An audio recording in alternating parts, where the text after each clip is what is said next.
Aby jsme nabídku ryb na veganských stolech udělali kompletní, tak se samozřejmě neobejdeme bez lososa a právě toho ze 3D tiskárny. A to, jestli jste neviděli videa, jak se vyrábí na 3D tiskárně losos, tak se určitě podívejte, protože to je velký zážitek.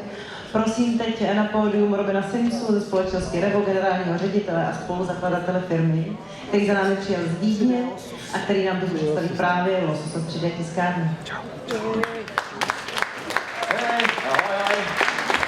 Thank you all for inviting me. Thanks so much for the organizers of this great event. I'm really happy to be here today as CEO of Revo Foods. We're a company based in Austria, Vienna, so quite close to here. So I was happy to be able to take some extra days in the beautiful city of Prague to check out the vegan scene a little bit, and wow, what a trip that was. For me, in my mind, Czech Republic was always like, oh, we love meat, and it was completely challenged here because you have so many great vegan options, so many great vegan restaurants and cafes.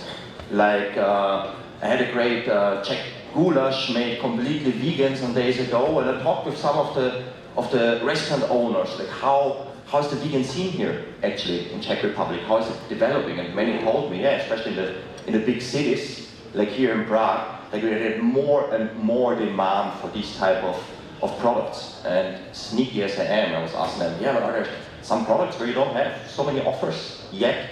And some actually told me, yeah, we don't have so much fish actually in our portfolio. We cannot offer it to our customers, for instance, for bagels or baguettes or things like this.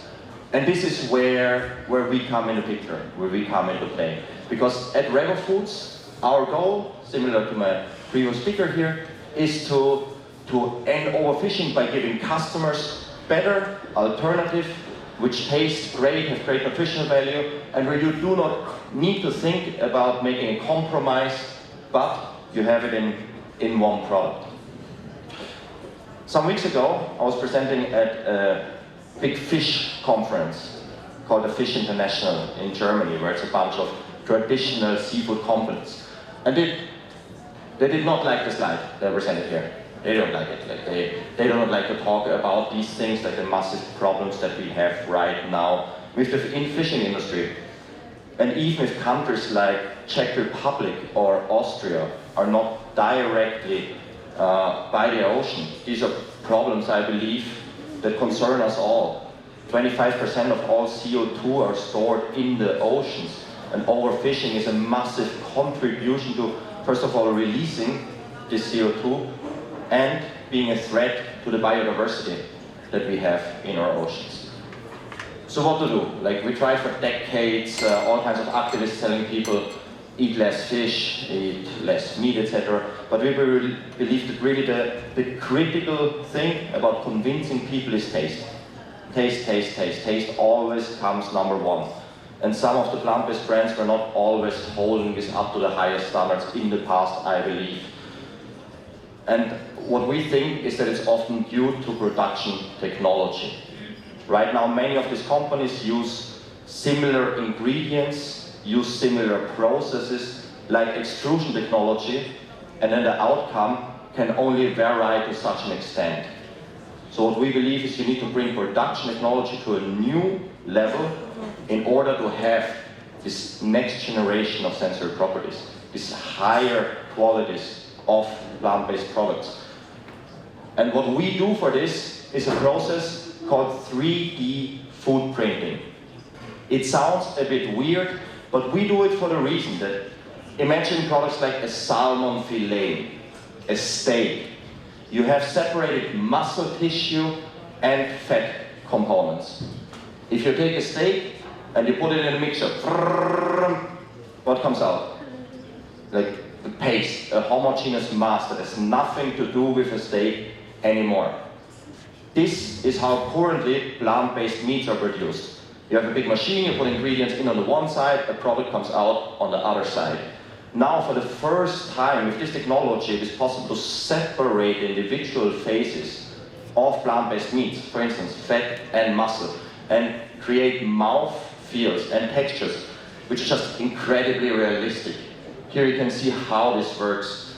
So, for instance, this is a 3D printer that we developed where you can separate in this sushi prototype the typical orange layers of a salmon product from the white connective tissue that is in between. And you can see here also how the printer moves. It can move parallel, it can move zigzag, it can move circular, and we can control it perfectly within the process, meaning that within the same process we can have different ways to apply the material, which all have an effect on the mouthfeel that you will have at the end. Think about a typical hamburger, for example. You bite into a hamburger, it tastes the same no matter where you bite into it. A steak, for instance, or a fillet, it's a completely different story. It depends even how you cut it, what part of the steak or fillet. It will taste different, it's a natural product. And this now, for the first time, is a way to recreate these natural properties that we find in animal-based whole-cut products. Here you can see the result of some of the products which we showcased for the first time, actually, just some months ago, at the first public tasting in Vienna for these types of products. So here's the salmon fillet that we produced with this, and you can see here these layers that go down on it. Super realistic, like real salmon. So there are some products out there on the market which are basically a mesh of soy protein together. You can fry it, you can eat it, nice product, why not? But it doesn't behave like a salmon fillet. Here, for instance, you fry it, you press it with a fork, and the layers separate from each other perfectly, just like the real salmon. And I believe this is what's missing. This is what consumers want when we think about this next generation products. It must behave the same like the animal product. You shouldn't tell people, yeah, it's nice, but you need to use it differently. It doesn't behave the same. No. I think we should get there that they don't even notice the difference anymore. People always ask us how it's possible to produce this in large amounts. 3D printers are small, they can only fit on your table, they're used for prototyping but not really for production. However, there's already now in the food processing industry many processes run in 3D. Let's say you have a conveyor belt, you have a dosing agent, the dosing agent can move between here and there. This would already be classified as a 3D process. We just make it a bit more complex, but we can also do it fast. So for instance, here's a concept video of a production that we're planning to build right now, which is the connection of multiple of these printers. Right now with one printer, one nozzle, we can produce one salmon fillet in about 6 minutes. With optimization, we believe we can get it down to 3 to 4 minutes. We have 30 to 60 nozzles per printer. We want to have 20 printers in our first production plant, and this already has an output of almost 1 ton per hour. So this is not a small scale production. It is a production which is very useful for this very high quality whole cut products, and it can be done. And we want to start operating it by middle to end of next year. Why do we do these types of products? Like, first of all, you have a bunch of vegan fish sticks on the market already. You have fish burgers. I've never eaten a fish burger in my life. I don't know about you, but it's like a bit exotic products maybe right now are simple products which are good, but which many people can do. And this is about offering customers a completely new experience of enjoying seafood. Then also, of course, there's more and more health concerns. People used to think that seafood is very healthy, but we just recently made a study ourselves where we compared our first product, which is now on the market, which is a smoked salmon, to smoked salmon that we bought in the supermarkets in Austria, and we found out, for instance, that salmon from Norwegian aquaculture farms or Scottish aquaculture farms contains high amounts of mercury, for example, a heavy metal, or dioxins, which is another toxin. Well, our salmon did not contain these substances, so this is a clear plus for consumers. Then also a longer shelf life of up to 2 months chilled, which is something that no fish in the world has, but thanks to our use of healthy ingredients and high quality ingredients and good production processes, we can achieve this, and much less CO2 compared to salmon from Norwegian aquaculture farms. People always ask us about ingredients, and we also use pea protein, high quality pea protein. We use plant oils, we use algae extracts. And a great thing about the first products that we have is, for instance, the protein content, which with almost 6 grams is more than twice as much than any of our closest competitor in Europe or the US at the moment. Then also omega-3 fatty acid content, which is actually higher than many aquaculture salmon from Norway, and also a high vitamin content and other micronutrients. The first product which we sell right now on the market is created with a 2D process. The 3D process comes next year. Right now we have the 2D process. And this is a thin slice of smoked salmon, which you will be able to taste later here at the buffet. It's a product that works very well, for instance, already in Austria and Germany, but also in Czech Republic. We have some partners already, and we have shown great feedback so far. So hopefully also from you later, after you have the chance to try it, I would be happy to hear some of your feedback.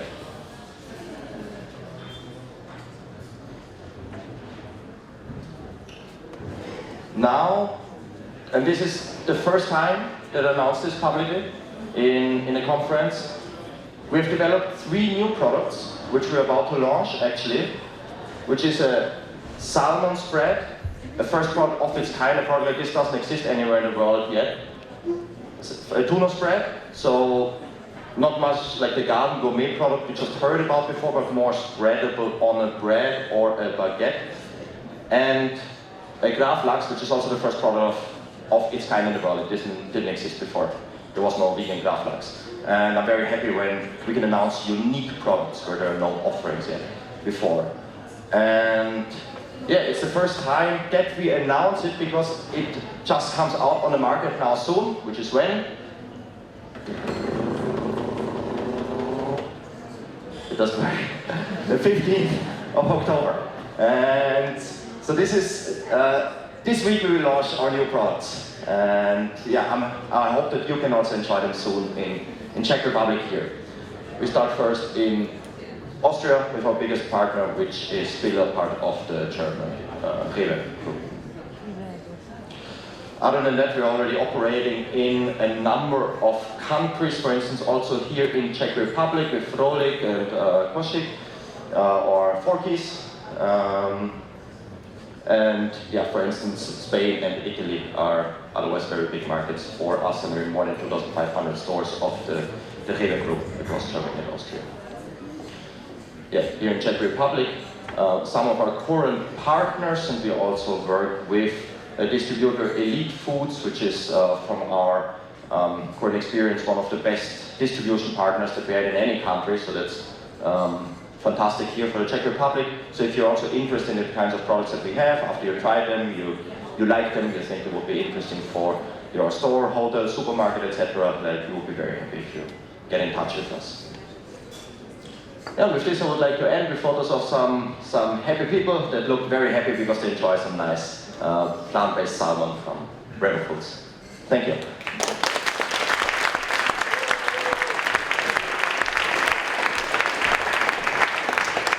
Thank you, Robin. We do have some questions from Slido. I tuhle přednášku můžete hodnotit na Slido a zapojit se tak do zpětné vazby, kterou my velmi oceníme. And now I will ask you the questions from our audience. Why have you decided to print salmon and not steaks? Meat steaks? Meat steaks, I guess. I was doing my research. I did a PhD in food technology, and I was working on cultured meat, so meat from stem cells. And by the time, many people were working on solutions for meat, but for seafood there were, and I believe there still are, hardly any good alternatives out there. So I think there's a lack in the market for these types of products. But you can have a massive impact by getting people to eat a bit less seafood maybe and more of these products. And this was the factor that made us decide. Does the 3D printing technology limit the scale on which you can make the salmon? Are there other technologies that could achieve a similar product? Is there any other way how to do the salmon? We couldn't think of one, but if the person who asked the question has an idea, like, come to me, maybe I have a job for you. But no, I think 3D printing creates incredible textures and something that is more complex. It will be a bit higher price. So we speak of 10 to 20% higher costs compared to extrusion technology, but the products that you can create with it have much higher value or quality, and therefore I believe that it's worth it. There's also a question about Slovakia. Are you planning a distribution of the smoked salmon in Slovakia as well? Yeah, of course, would be lovely. I think we're in Bratislava already in some restaurants and cafes. Yeah. And we were discussing the price of buňák. Is there any possibility to make these things cheaper in the near future? Yes, all about scale. It's like any food product, it's all about scale and how much we produce. We're a small startup right now, but the more we increase in volumes, the cheaper it is for us to get raw materials, to pay for the labor cost, for packaging and all of this.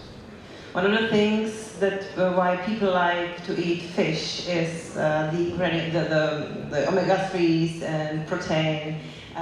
The question is, isn't there too little protein for salmon? Are you planning any changes?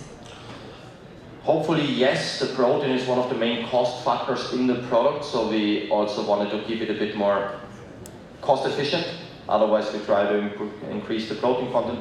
But for omega-3, for instance, and many people do not know this, fish do not produce omega-3. Fish have omega-3 because they eat microalgae.